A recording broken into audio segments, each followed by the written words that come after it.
No way, punk!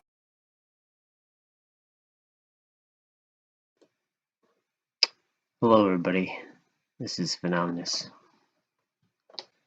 So, we have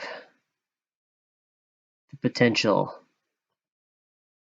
threat of a nuclear attack. Russia and the West trade veiled nuclear threats as Putin presses invasion of Ukraine. Ukraine invasion. Would Putin press the nuclear button? US sees Putin's nuke threat as posturing. Would Vladimir Putin actually use nuclear weapons? Etc., etc. Now, I think this is all going as scripted, folks. There was also news of them capturing Chernobyl power plant. Chernobyl nuclear power plant has been captured by Russian forces as advisor in the Ukrainian presidential office. Some foreign name I can't pronounce said on Thursday, "It is impossible to say that Chernobyl nuclear power plant is safe after a totally pointless attack by the Russians," he said. "This is one of the most serious threats in Europe today." Supposedly they captured the plant. So, but that's not all that's been going on. Some people have made the connection to some of the targeted areas of Russia's strikes. Are US-run biological labs in Ukraine one of the reasons behind Russian invasion? Read how Russian government has raised bioweapons alarm.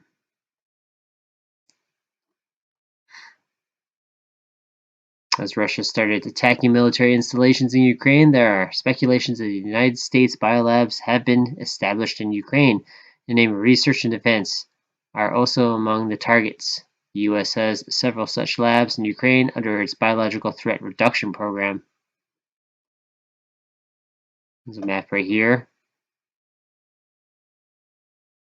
Biological Threat Reduction Program. The U.S. Department of Defense Biological Threat Reduction Program collaborates with partner countries to counter the threat of outbreaks, deliberate, accidental, or natural, of the world's most dangerous infectious diseases. The program accomplishes its biothreat reduction mission through development of a bio-risk management culture, international research partnerships, and partner capacity for enhanced biosecurity, biosafety, and biosurveillance measures. Biological threat reduction program priorities in Ukraine are to consolidate and secure pathogens and toxins of security concerns and to continue to ensure Ukraine can detect and report outbreaks caused by dangerous pathogens before they pose stability threats.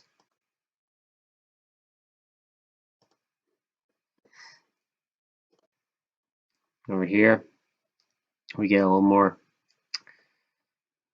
Is Russia's specialty military operation actually a smokescreen to target U.S. biolabs in Ukraine? Speculation on social media suggests Russian strikes on Ukrainian military installations could also include U.S. biolabs in the region, as the Russian government has for years accused the U.S. of developing bioweapons near its border. The ulterior motive theory was put forth Thursday by Twitter user War Clandestine, whose account was suspended soon thereafter. Fortunately, his thread was archived before the account was banned.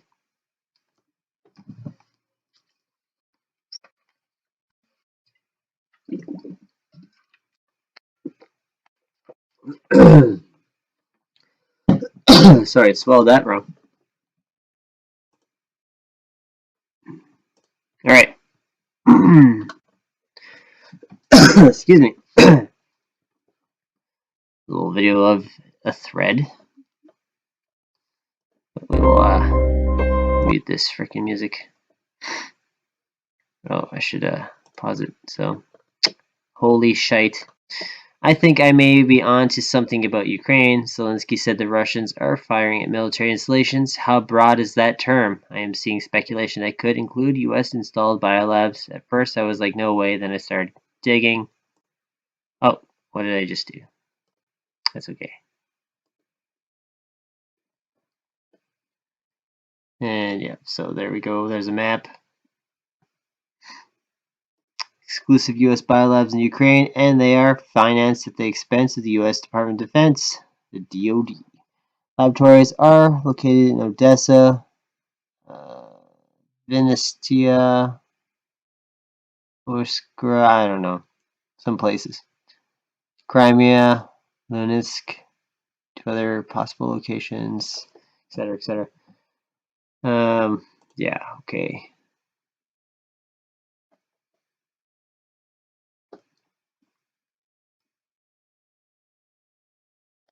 First he checked, the U.S. had even biolabs in Ukraine. Okay, well, we get it. He did some research. Evidently, there are several U.S. biolabs in Ukraine under the auspices of the U.S. State Department's Biological Threat Reduction Program initiative, where the U.S. partners with other countries to counter the threat of outbreaks, deliberate, accidental, or natural, of that world's most dangerous infectious diseases. We already read that part. The Biological Threat Reduction Program priorities in Ukraine are to consolidate and secure pathogens and toxins of security concern, and to continue to ensure Ukraine can detect and report outbreaks caused by dangerous pathogens before they pose security or stability threats, Ukrainian U.S. Embassy website states. There's that map again of these supposed biolabs. The program also led to the creation of 2 biolabs in Kiev and Odessa in 2019, areas that were recently attacked by Russia.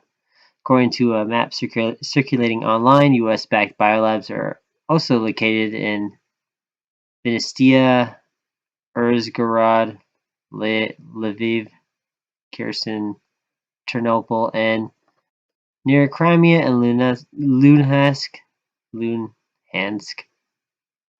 Okay. Another map purports to show areas that were recently attacked by Russia, many of which are cities where U.S. biolabs are believed to operate. Here's the map of all the verified Russian attacks in Ukraine as of 3:30 a.m. There's your 33 last night. Just a reminder that just a day and a half ago, Putin was claiming that he was sending in peacekeeping forces to defend the areas circled in yellow.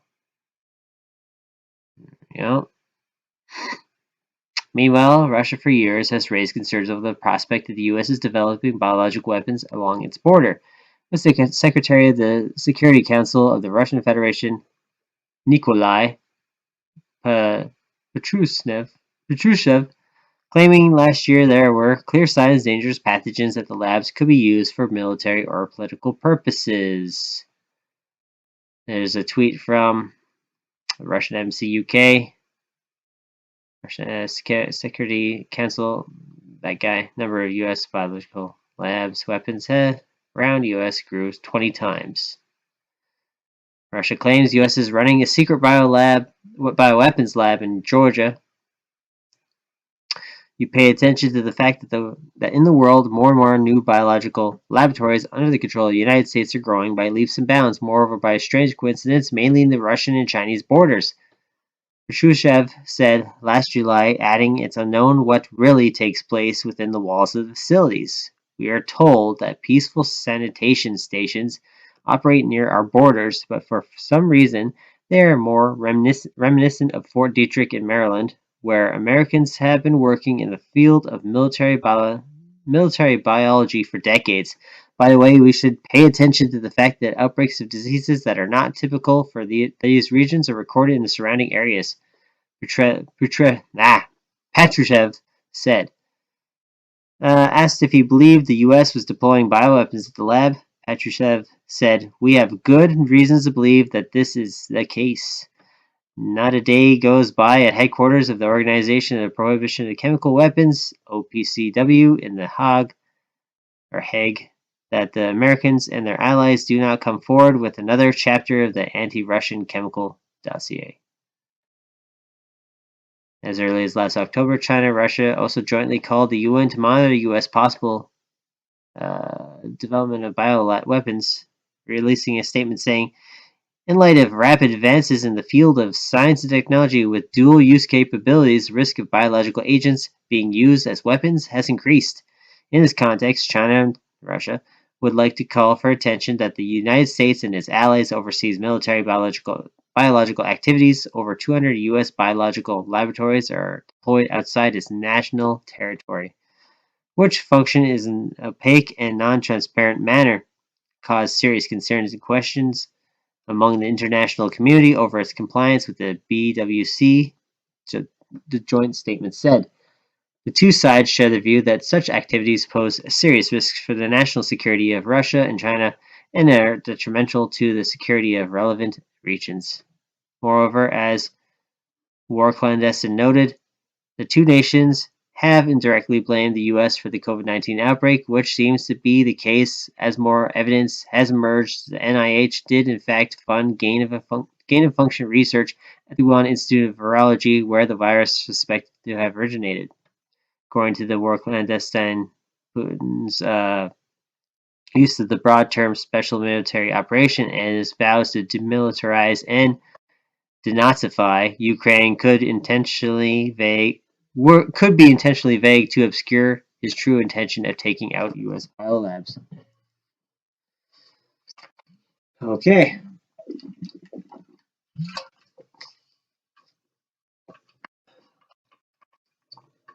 Now, the whole Wuhan thing is a red herring. The what was created in a lab is a bioweapon that's being used on people. I don't buy that for a second. I don't think it even exists. I don't think it's even real. Okay? But that doesn't mean that biological threats are not a thing. I think they're very much in the script. And we will dig into that right now. First, what is this? No, yeah. I gotta get rid of this first because I'm not allowed on Twitter still. Veterans Today. This is from 2015. Did Russia seize the U.S. bioweapons lab in Kazakhstan? U.S. military labs secretly developed biological weapons in Kazakhstan report and alleged that the labs are developing bioweapons for use against countries such as Russia and China. The U.S. is building a bioweapons lab in Kazakhstan. Kazakhstan denies the military laboratory was seized by the rioters after Russia claimed a possible pathogen leak occurred at the controversial facility. At the country's health minister says more than 160 have been killed during protests in the country. A secret biolaboratory funded by the U.S. Defense Department, which has links to Russian and Chinese scientists, was also compromised in the disturbances, according to the social media claims that it was seized. Official Russian news agency TASS has highlighted alleged social media reports that it was taken over by unidentified people and specialists in chemical protection suits were working near the lab, so a leak of dangerous pathogens could have occurred. The laboratory's existence has been controversial, and in 2020 the country formally denied that it was being used to make biological weapons. At the time, the Kazakh government stated no biological weapons development is underway in Kazakhstan, and no research is conducted against any other states. It was built in 2017 and is used for the study of outbreaks of particularly dangerous infections. Dangerous pathogens are stored here, it is reported. So,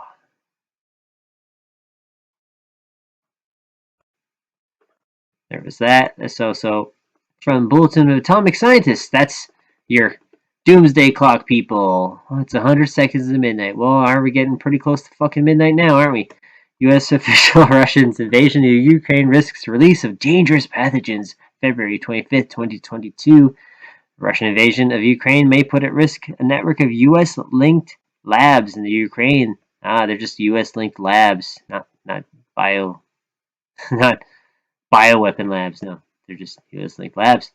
Ukraine worked with dangerous pathogens, said Robert Pope, the director of the Cooperative Threat Reduction Program, a 30-year-old Defense Department program that helped secure the former Soviet Union's weapons of mass destruction and redirect former bioweapons facilities and scientists toward peaceful endeavors.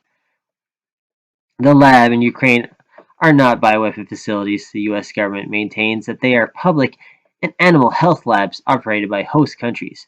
Although a long-running Russian disinformation campaign has painted a picture of the network of U.S. military labs in Ukraine, Georgia, and other former Soviet republics involved in bioweapons or risky research. Pope said the labs conduct peaceful scientific research and disease surveillance. Outside experts have also said Pope's program is not a covert bioweapons operation, or covert, sorry. While the United States isn't maintaining bioweapons facilities, Pope said war could put pathogen collections in Ukraine at risk. I would say from every facility that we have worked with them in, we have confidence that as long as the electrical power is turned on and the people we have trained are present in the facility, the biosafety officers, that these pathogens are safe and secure to international standards, Pope said. Should these facilities be damaged by conflict, that could change. The pathogens with which the Cooperative Threat Reduction Program labs work are generally kept frozen so they can't replicate and become infectious. The risks the pathogens pose would increase if a building lost power and suffered damage. If you lose electrical power, the pathogens in the freezers warm up, he said. If the ventilation system is damaged or the building itself is damaged, and these now ambient temperature pathogens are able to escape the facility, then they can be potentially infectious in the region around the facility. If it loses power. That's interesting. That just makes me think, what if some sort of a cyber attack hit the US and those biolabs lose their power, like the one in Fort Detrick, for example, Maryland? Would the same issue be the case here, like they saying in these Ukraine laboratories? I don't know. Could be setting up a narrative here. Although Russian officials and media have misrepresented the U.S.-supported labs in Ukraine and other Soviet countries in disinformation campaigns, Pope doesn't believe the Russians will deliberately aim weapons at the labs during the invasion. I think the Russians know enough about the kinds of pathogens that are stored in biological research laboratories that I don't think they would deliberately target a laboratory, Pope said. What I do have concerns about is that they would be accidentally damaged during this Russian invasion. The invasion could also provide fodder for new disinformation narratives around the labs, Pope feared. The Russians, he said, could potentially go to one of these facilities and fabricate something that they call evidence of nefarious activity at the facility. The pathogens in Ukrainian labs vary by facility, Pope said, but some can be characterized as presenting a concern in the Ukrainian environment. As an example, he cited African swine fever virus, which is highly contagious in pigs and has caused hundreds of outbreaks in Ukraine since 2012. Some labs, he said, may hold pathogen strains left over from the Soviet bioweapons program preserved in the freezers for research purposes. Oh, that's great. We're not bioweapon labs. We just have bioweapon viruses in our freezers, just for research purposes. But we're not researching bioweapons. Holy shit, that's great. I love the comedy hour. There's no place that still has any sort of infrastructure for researching or producing biological weapons, Pope said. Scientists being scientists, it wouldn't surprise me if some of these strain collections in some of these laboratories still have pathogen strains that go all the way back to the origins of that program. The program is encouraging host countries to reduce the scope of their pathogen holdings to as small a collection as necessary for legitimate scientific research, Pope said. Okay, yeah, a little bit more. Where am I? What we have today, countries maintain small amounts of various pathogens that, by and large, are things that are collected out of their environment that they need for research to be able to legitimately surveil disease and develop vaccines against, he said. This work, Pope said, continued in Ukraine until recently. They have more pathogens in more places than we recommend, he said. The program had been helping Ukrainian researchers sift through their frozen pathogen collections with the goal of persuading the Ukrainians to preserve their genetic information and samples via sequencing before destroying the live samples. Pope said his program has been close to an agreement with the Ukrainians on consolidating samples, but the invasion has now made that project uncertain. All of that, obviously, has been derailed here with the recent events, he said.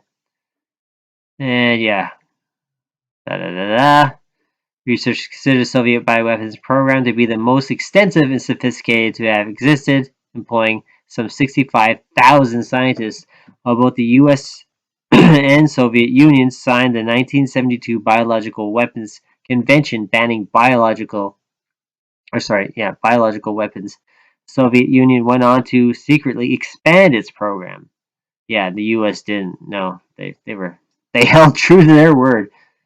Those honorable, trustworthy U.S. government, I shouldn't say citizens. The country's program had a forward-looking, forward-looking orientation. It sought, for instance, to develop chimeric viruses that had the genetic properties of two viruses, and even to create viral bacterial hybrids. Oh, that sounds wonderful. Biosecurity experts Milton Littenberg and Raymond Zelinskis, I don't know, wrote a well-regarded history of that program in 2012. Now we'll stop there and move on. I'm just going to give a quick glance over, just make sure I didn't miss anything. No, that's good. Now, folks, tell you how this is all scripted. Now we go to this. NTI MSC initiate biological threat elimination exercise. This is a recent one. It's just happened February 17th, 10 days before. When did they? It's 11 days now. That's what it was. Where am I? Personnel espousing the benefits of recently convened tabletop exercise to reduce high consequence biological threats. The effort involved uniting senior leaders from across government, industry, and civil society to examine global biosecurity and pandemic preparedness architecture gaps while identifying firm actions to reduce catastrophic biological events risks. The themes included examining approaches for investigating biological events of unknown origin, coordinating an effective international response to high consequence biological events impacting supply chains and public services, dissecting cybersecurity risks, impact on efforts to prevent and respond to biological events, and considering challenges to bio threat assessment and intelligence, so that the cybersecurity risk, like taking out the power, right? At the laboratory. The scenario presented to participants was one in which there was a localized bioweapons attack against cattle in the fictional country of Abdoraban, which, with a genetically engineered strain of the metavirus. Meta, people. The metavirus, isn't that funny? Let's search what that is.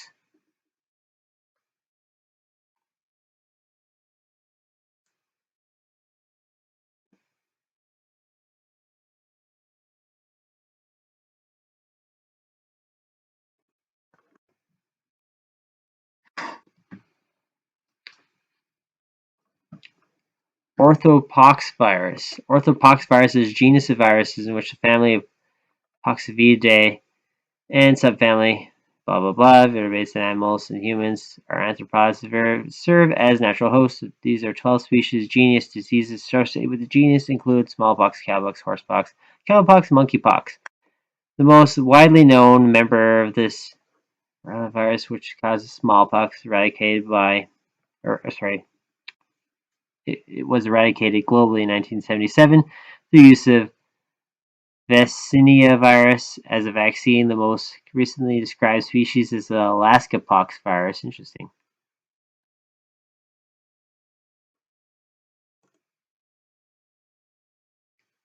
There's no information on it specifically, etc., etc. So it's a type of pox virus, essentially. The attack was intended to cause targeted economic damage. But in this scenario, the virus also impacted humans and evolved into a global pandemic, with a response complicated by challenges attributed to the source of the pandemic, lack of coordination across sectors at the national and international levels, and by cyber intrusions stifling public health systems. The scenario involves a globally catastrophic pandemic over a 20-month time frame, resulting in 2.2 billion cases and over 120 million deaths. The NCI is slated to publish a report in the coming months to summarize key findings from the exercise. So we have to wait on that. But there was a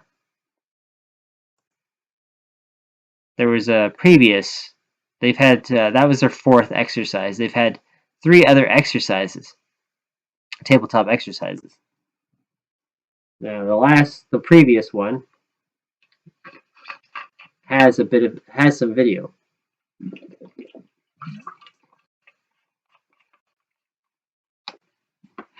Not on this page, but we can just read about it here first.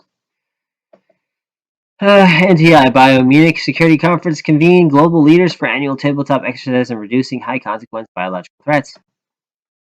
NTI co-chairman and CEO Ernest J. Moniz and Munich Security Conference chairman Ambassador Wolfgang Ischinger convened 19 current and former global leaders and experts for the March 17, 2021 Senior Leaders Tabletop Exercise focused on reducing high consequence biological threats with potentially catastrophic consequences. Wow, they love the 17, don't they? The most recent exercise was February 17th. This one was March 17th of 2021. They love the 17. I wonder why.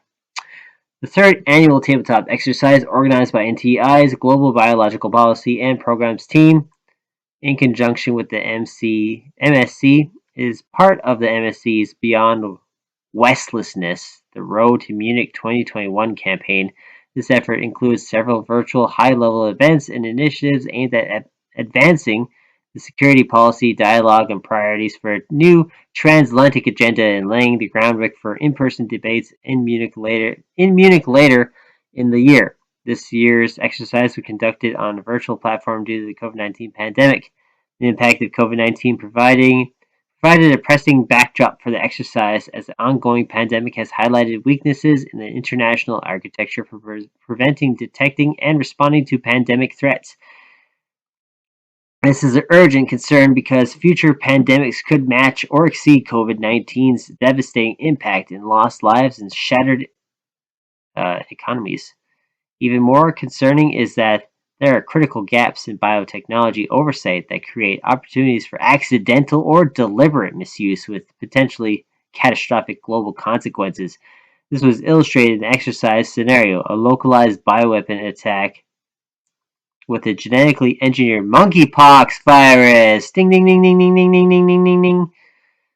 Begins in the fictional country of Brinia over 18 months. The scenario evolves into a globally catastrophic pandemic, leaving 40% of the world's population infected and over 250 million people dead. The fictional exercise scenario unfolded gradually through a series of short videos that participants reacted to during a facilitated discussion.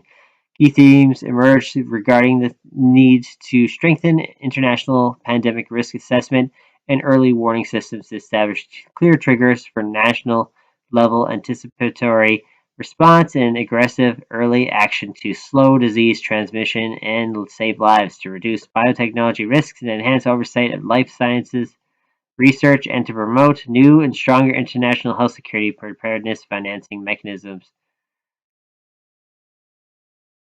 So we can take a little peek at they have one little recorded clip dated for May 10th, 2023.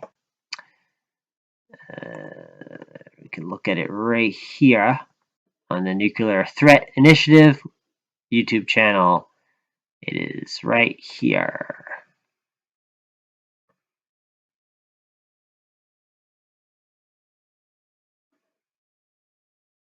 Continue. I believe this is the 7-minute mark. Could result from misuse.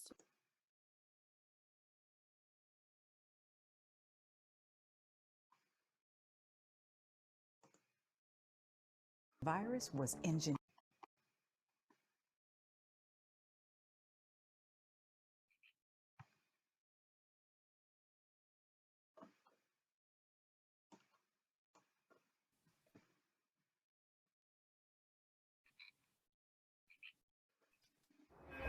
There are growing questions today around a new and deadly outbreak.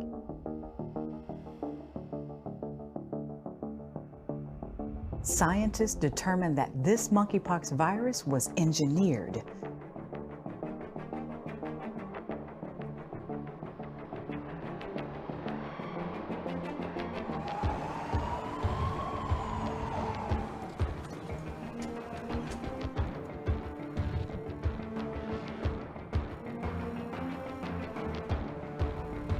With limited antiviral drugs and no known effective treatments, countries around the world are struggling to control another pandemic with already devastating effects.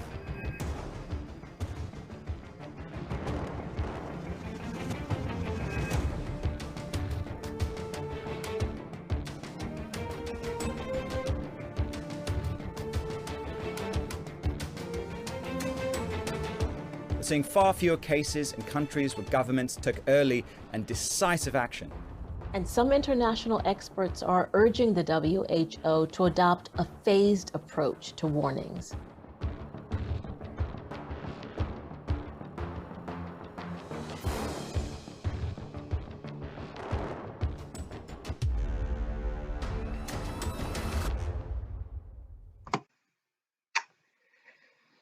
There you go. That's the only clip, I believe, that's in this summary of the report of the exercise. There is no video available of the actual exercise with all the clips, unfortunately. And I have to wait till they come out with a report for the 2022 one of the Obyte virus. But yeah, isn't that funny? The monkey virus, that's something I've been covering. Yeah, monkey breakout stirs outbreak fear, not fever. That is about that truck crash that happened a month ago, where the truck carrying the lab monkeys, and there was monkeypox fears spread about that because they wanted to think of the movie Outbreak, basically. So yeah, I talked about monkeypox virus there. But folks, yeah, it's pretty interesting that was about the same thing, about the fictional engineered monkeypox virus. Because there's been a lot of program about it, the pox being the next one. There's all these major viruses, and we're all kind of just guessing which one it could be. And there's some good candidates out there, and I've got, tons of information that would suggest it'd be this one, but I'm also seeing stuff that say it could be this one, or maybe it's going to be more than one, but that's for another time. We can talk about that. This is what you could see a clip. You could see a picture of the clip from this one. I don't know what the date says. It's April 3rd, 2020 something, probably 23. Yeah, the exercise. This one was the Obyte virus. attacking cattle but spills over to humans, causing a pandemic. That makes me think a lot of the bird flu, to be honest, because there's been more and more reports. It's been happening since the COVID started in 2020. There's been the bird flu right alongside the entire time, hitting the livestock. So I could see that being the candidate for what this metavirus scenario is saying. Now, what else I got for you? Okay, so sum it up. I think the whole Putin thing in Russia is setting up the scenario here. That the cyber attack will cause this whole thing to kick off or something in that sort of region, or in that area of possibilities. We're seeing the setup. I don't think any of it's legit. I think it's all part of a big script. The whole war thing is just a big part of a script. And this could be furthered by this recent thing that came out. New footage of 9/11. Yes, brand new footage, people. From 20 years ago. 20-year-old footage.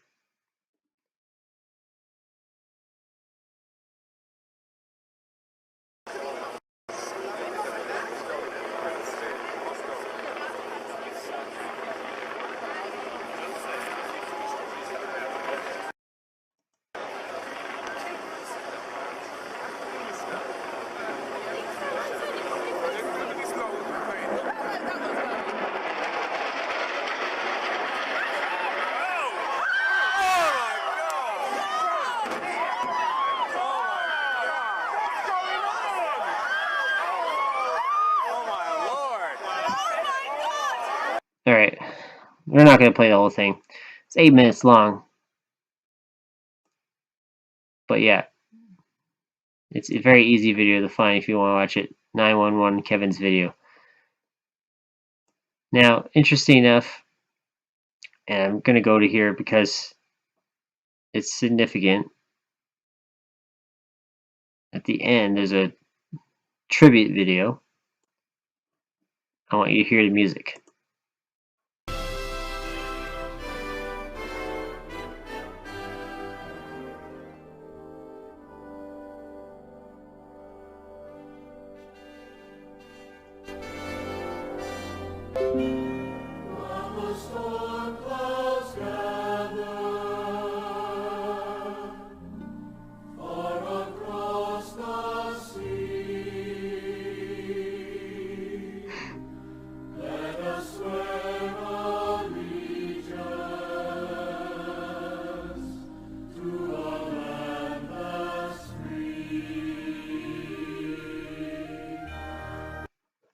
Right, you hear that music?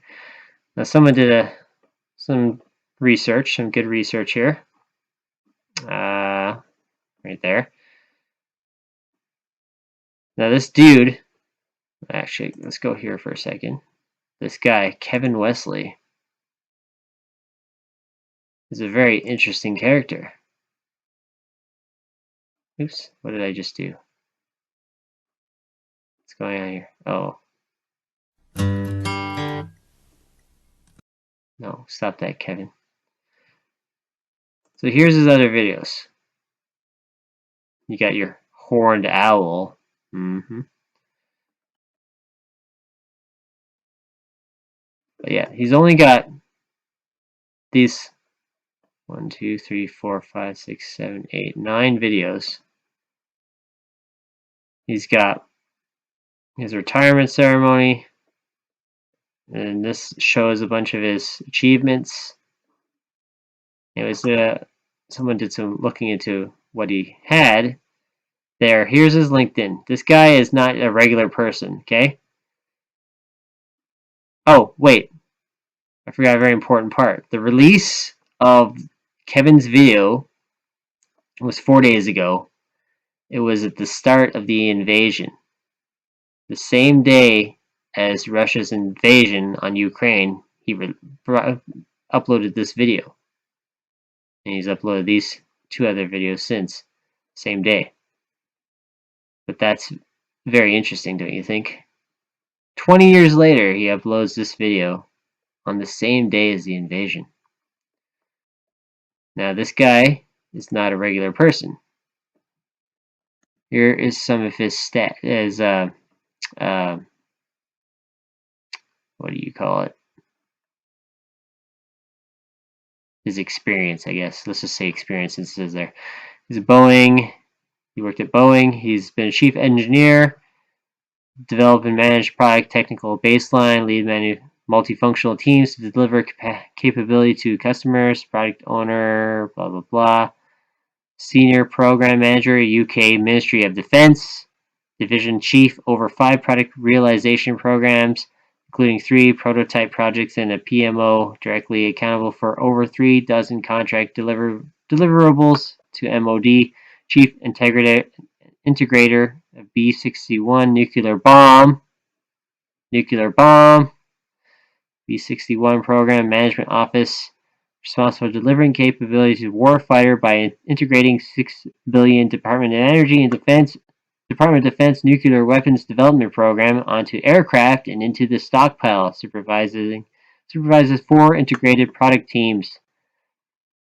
Now, this person also pointed out the horned owl significance. Exposed Northrop Grumman XRQ-72A Great Horned Owl spy drone. Spies are their cloak and dagger games have been around since the dawn of man, but these days drones are taking over some of the other jobs. It's June 13th, 2020 article. He also pointed out the so September 11th, 9/11/2001. He uploaded his video. February 24th, 2022, 2/24/2022. Time between dates include is exactly 20 years and 166 days.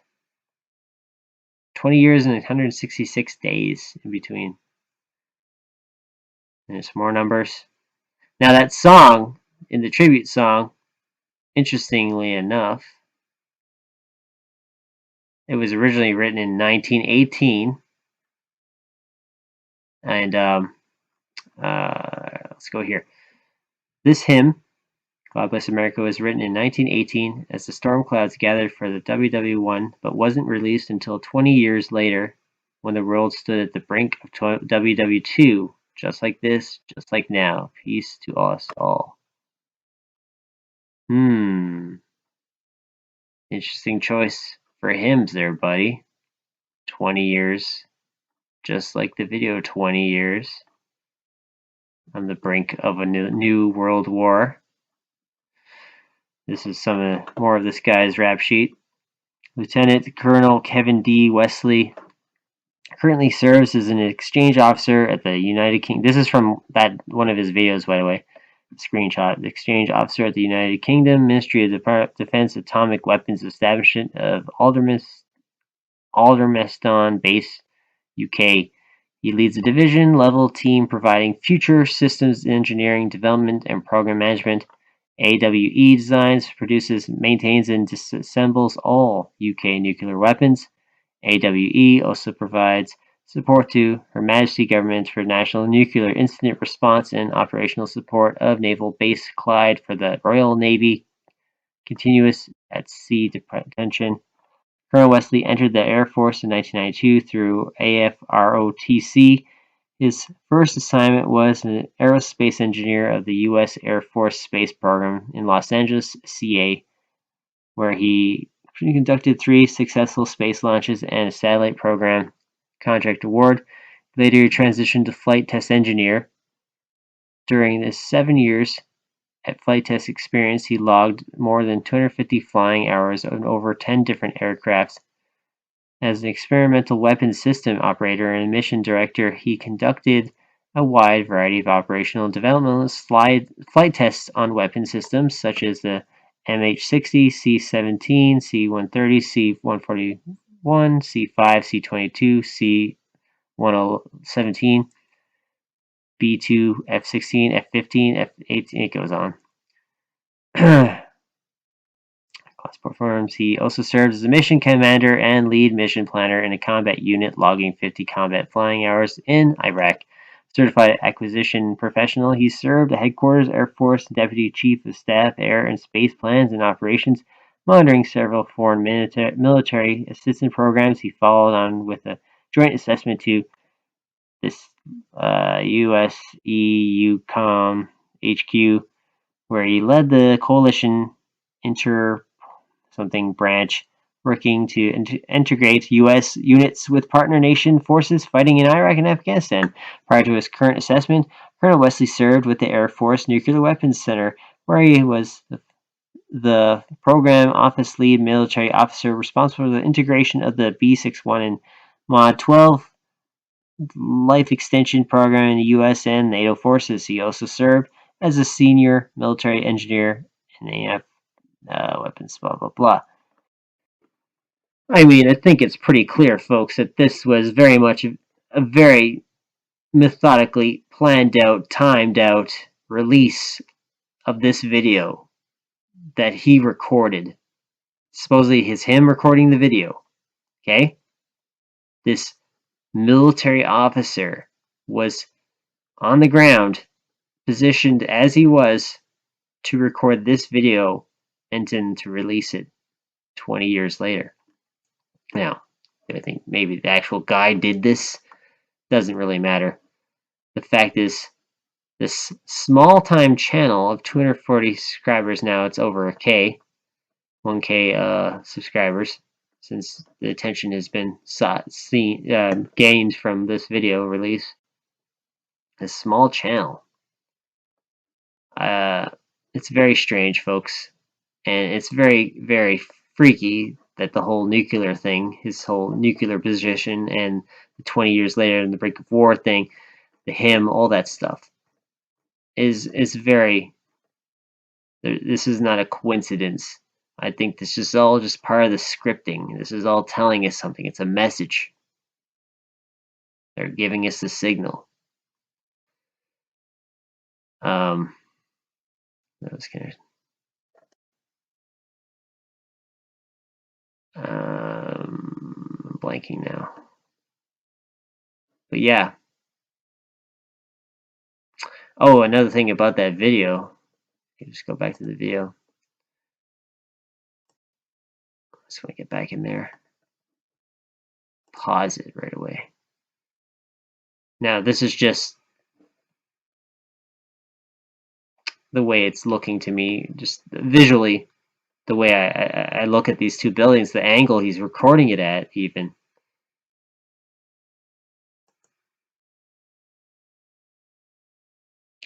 A little bit, like the way they're angled, they look like one building, and the way the smoke comes out reminds me a lot of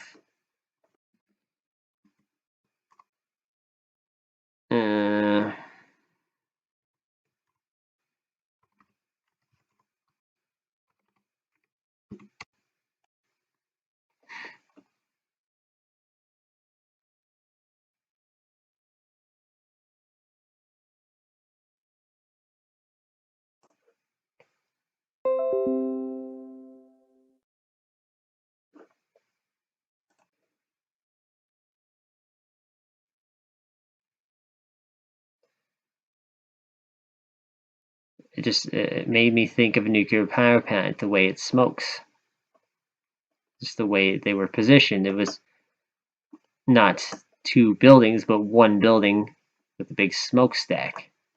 Now, I could just be reading into that, but that's the imagery I gained from it. And then we come back to the whole Chernobyl thing, right? Russians took the Chernobyl plant. I don't know. There's a lot of weird stuff. A lot of messaging signals underneath the surface here, folks. Which makes it all the more planned. Part of the script, in my mind. This is very much all part of the script. Something big is about to happen. We've been saying it for a while, but I mean, I think we're getting quite close. And, you know, the fact that we're getting close to 311 10 more days. It is now March 1st. We're 10 days away from March 11th. And the you-know-what was declared pandemic on 3/11. So what's going to happen this 3/11? I don't know. We'll just have to wait and see on that. Until then, I'm going to wrap this up and move on and get working on the next piece, because there is lots to be said, folks. I thank you so much for your time and attention. It's always appreciated. The best way you can help me out here is to like and share the information I have given you. Share my work. If you'd like to support me further, you can do so in the links in the description below. With that said, this is Venomous, reporting from the brave new world, and I'll catch you all next time.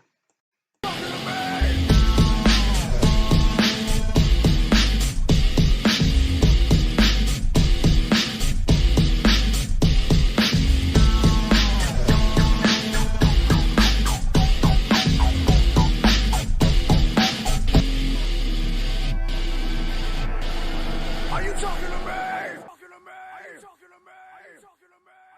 No way, Paul!